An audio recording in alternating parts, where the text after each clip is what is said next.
Gracias por continuar con nosotros en Foro Global. En tu pantalla estaba la respuesta a la trivia de la noche.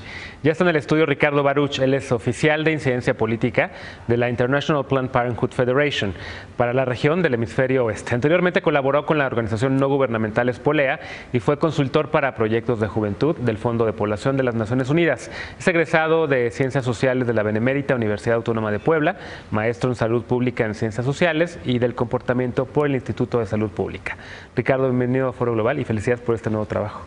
Muchas gracias, Genaro, y un gusto estar aquí otra vez. Al contrario, me acuerdo que viniste hace un poquito más de un año, cuando empezaba Donald Trump, y hablábamos sobre el temor de que había en ciertos sectores, sobre todo de quienes defienden los derechos sexuales y los derechos reproductivos, de que Donald Trump fuera a recortar dinero, de que Donald Trump fuera a echar para atrás algunos de los proyectos que había, y parece que se cumplió la profecía. ¿Cómo estamos un año después? Pues efectivamente, el gobierno del presidente Trump ha recortado recursos en diferentes áreas, particularmente en temas de VIH, pero también en otras áreas relacionadas con la salud sexual y reproductiva y con la investigación científica, que también en ese momento era uno de los miedos que se tenía, ¿no? Y que realmente pues poco a poco se ha ido concretando, y particularmente se ha ido también imponiendo una agenda más conservadora que, pues comparado con el gobierno anterior del presidente Obama, pues que había abierto muchísimo las puertas a temas de salud sexual y reproductiva, y ahora pues justamente estamos viendo que se está yendo para atrás. Oye, a ver, por ejemplo, un gobierno conservador como el de George W. Bush, dejó un precedente histórico en el dinero que destinó al combate al VIH-Sida en África. Un gobierno conservador como el de Donald Trump va a dejar un precedente con recortes irresponsables en la misma materia.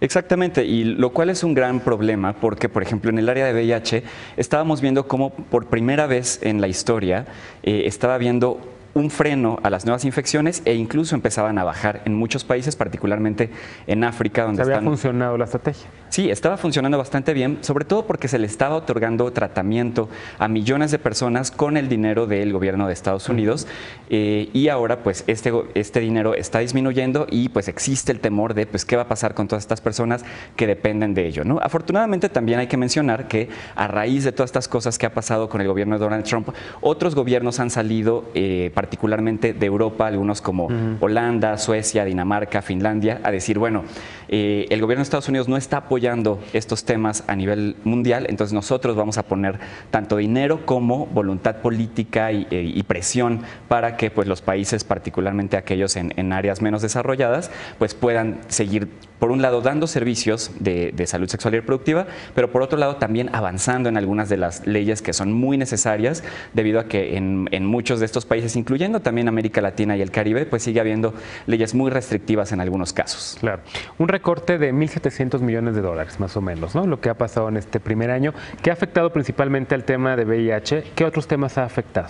Pues particularmente uno de los temas que ha afectado es la provisión de servicios anticonceptivos para mujeres y jóvenes. Y esto tiene que ver con que hay una prohibición de que aquellas organizaciones que trabajan con temas relacionados con aborto reciban recursos de Estados Unidos, ¿no? Entonces esto hace que, aunque no se reciban recursos específicamente para este tema, al dejar de recibir dinero ya no pueden brindar este tipo de servicios, lo cual es muy preocupante porque de acuerdo, por ejemplo, con un reporte que acaba de salir el día de ayer del Guttmacher Institute, dice que aquellos países donde hay menos servicios y acceso a anticonceptivos, hay más problemas relacionados con el aborto inseguro, ¿no? Entonces, realmente no solamente tiene que ver con el hecho de que aumenten los embarazos, sino con que aumenten otras situaciones que pues realmente van a afectar muchísimo a la población de los países que no pueden pagar por sí mismos por estos servicios. Claro, porque estamos hablando de cómo afecta a los países que recibían este financiamiento o este apoyo,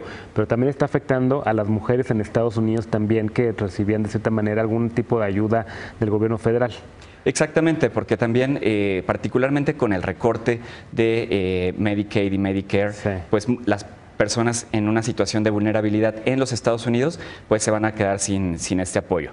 Pero bueno, también, por ejemplo, en el caso de América Latina, si bien la mayoría de los países de nuestra región no recibe recursos de los Estados Unidos para estos servicios, pues sí vemos que todavía existe un gran rezago en Por un lado, el acceso a anticonceptivos modernos y por otro lado, pues el acceso al aborto legal, ¿no? Que ha sido como un tema muy complicado que no ha avanzado en los últimos años y que realmente pues es necesario que pueda ir avanzando y abriéndose en los próximos años, debido a que pues sigue siendo una de las principales causas de muerte entre las mujeres en edad reproductiva en nuestra región. Claro, entonces a ver, dos temas principalmente: VIH, el tema de interrupción legal del embarazo o interrupciones del embarazo, el del tema de prevención de enfermedades de transmisión sexual, el tema de educación sexual. Digo, esos temas también se han visto bloqueados, particularmente, no necesariamente por las posturas directas del presidente Trump, sino más bien por otras personas que son parte de su gabinete y que han intentado frenar diversos avances que se habían hecho en estos casos, ¿no? Por ejemplo, vimos un ejemplo muy burdo que se dio hace unos meses dentro de los Institutos Nacionales de Salud de Estados Unidos, donde se les prohibió a los investigadores mencionar en sus propuestas, reportes y cualquier documento algunas palabras como era la palabra transgénero, como la palabra feto, como la palabra basado en evidencia, ¿no? Lo cual, pues, obviamente es un gran retroceso, siendo que pues, los Estados Unidos pues, siempre ha estado a la vanguardia también en estos temas de investigación científica y de impulsar otros temas, como justamente bien mencionabas, la cuestión relacionada con la prevención.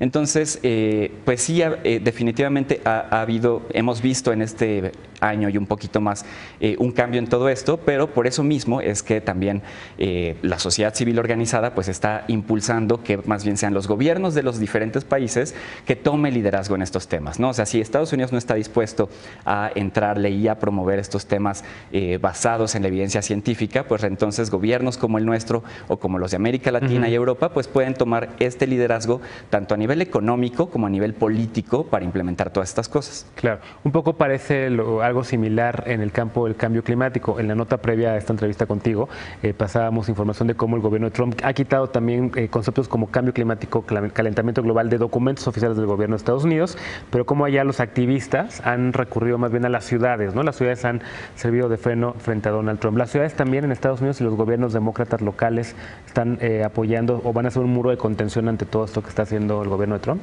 Pues sí, definitivamente lo están intentando y pues hemos visto cómo en los últimos meses, por ejemplo, desde que se le quitó el apoyo a Planned Parenthood en Estados Unidos, pues ha habido una movilización tanto de políticos, pero también de la sociedad, lo cual ha sido maravilloso, ¿no? Ver cómo hay más personas que hacen donaciones individuales, por ejemplo, y decir yo apoyo a Planned Parenthood porque estoy convencido de que eso es lo adecuado que hay que hacer por el bienestar y por los derechos de las mujeres.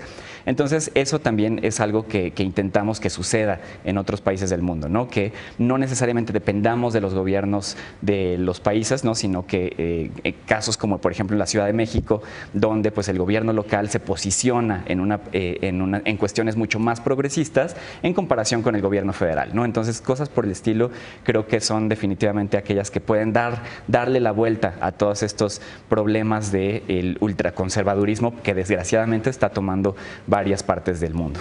Pues a resistir. Muchas gracias, Ricardo Baruch, por estos minutos para Foro Global. Vente pronto. Muchas gracias, Genaro. Gracias a ti por habernos acompañado esta noche en Foro Global. Soy Genaro Lozano. Te invito a que continúes con mi compañero Eric Camacho y las noticias. Yo espero mañana en punto a las 11 de la noche para una nueva emisión de Foro Global. Y por lo pronto, muy buenas noches.